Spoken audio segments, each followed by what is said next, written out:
more than 46 million Americans are leaving home for Thanksgiving, and that is the highest number of travelers since 2007. But don't count Africa as one of the vacation destinations. Travel to Africa was supposed to hit an all-time high this year, increasing from 6% from last year. But the Ebola virus has scared tourists away, and now safari operators are seeing 20 to 70% declines. But two entrepreneurs are looking to turn that around. Andy Hogg and Evan Orenston teamed up to find a way to bring travel back to African safaris. Their incentive?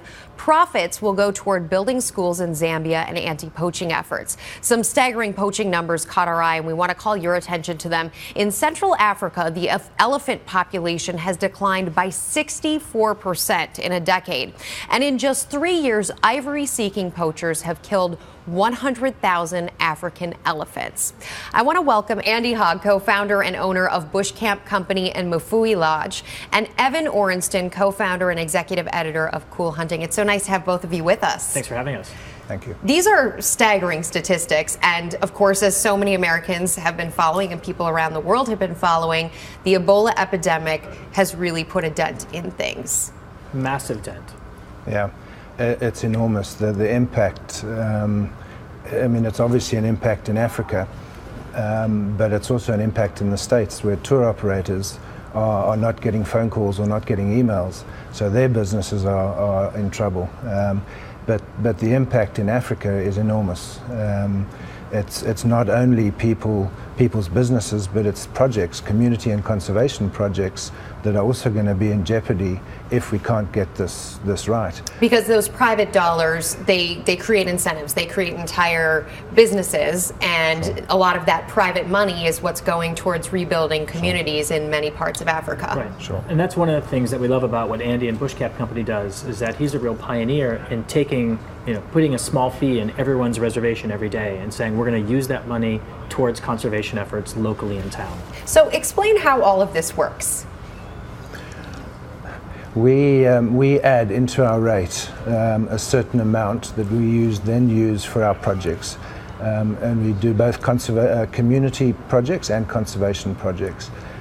We raise about $400,000 a year that goes back into funding about 400 children to go to school a year. $400,000. Yeah, so the total number is about $400,000, and we use that for various different projects. One of them is funding about 400 kids to go to school a year. The other is feeding 1,800 kids a day, one meal a day. And then there's conservation projects where we've helped fund the anti-poaching unit with an aircraft to do anti-poaching surveillance. But it all comes from the business of raising money. All comes from tourists coming to Zambia and to any of the African countries. So the Ebola issue is affecting businesses, but by affecting businesses, it's affecting people. And initially, 3 or 4 weeks ago, when it was so in the press so much, it. Have you seen a lot of cancellations? We have seen a lot of cancellations, but what we don't know is the forward bookings that aren't coming in. Which is huge. Ebola is obviously a really serious issue, and you should investigate wherever you're going for travel or other reasons if there's health concerns. But Zambia is about a 7-hour plane ride away from where there's any Ebola. So nothing in the region in the southeastern part of Africa has any Ebola whatsoever. So it's like getting on a plane in New York, going to LA, and backtracking back almost to Colorado. It's that far away. So it's not really an immediate danger in at least the part of Africa that Andy is in. Which really puts all of this into perspective for people who think of booking Africa as one big place, that it is in many, many different countries, many different people and experiences and nationalities. There's a lot going on there. It's not just one thing. On the anti-poaching side of this story, that's been going on much longer than Ebola has been in the news. And one of the reasons that it goes on is because of the economic benefits to the poachers. What on the black market right now, what are tusks going for? I'm not sure the value, but it used to be valued at more than gold. More than gold? More than gold, yeah. I mean, we all know how expensive, the price of gold. So it's really valuable. That's not obviously the people that are doing the hunting on the ground. That's the end user is obviously getting the big money. But the guy on the ground is getting a job, he's getting employment. And then until there's political will in African countries, and predominantly the East, to sort the problem out, we are going to have a problem. But it goes back to the community and the conservation. If we can link community and conservation together with our businesses, we will have a chance of making an impact. If we can't link the community to that, we're not going to have or be able to make an impact at the end of the day. I think it's kind of simple. If you have a successful local business and you're employing a lot of people within the community, then they're not looking for outside jobs like poaching. That's one way of thinking about it. They have an economic opportunity that makes sense. It's right there. It's for the taking. They're not going to be lured into some, nefarious. Right. And it's something they're proud of. I think Andy's probably the biggest employer in the region where he's based, and people take a real source of pride in working for him.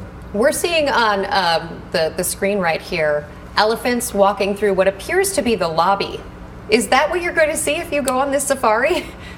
At this time of the year, it is, yes. So the elephants come right into the lobby? That's correct. They come through the lobby area to go to a wild mango tree, which is ripe at this time of the year. The fruit is ripe at this time of the year.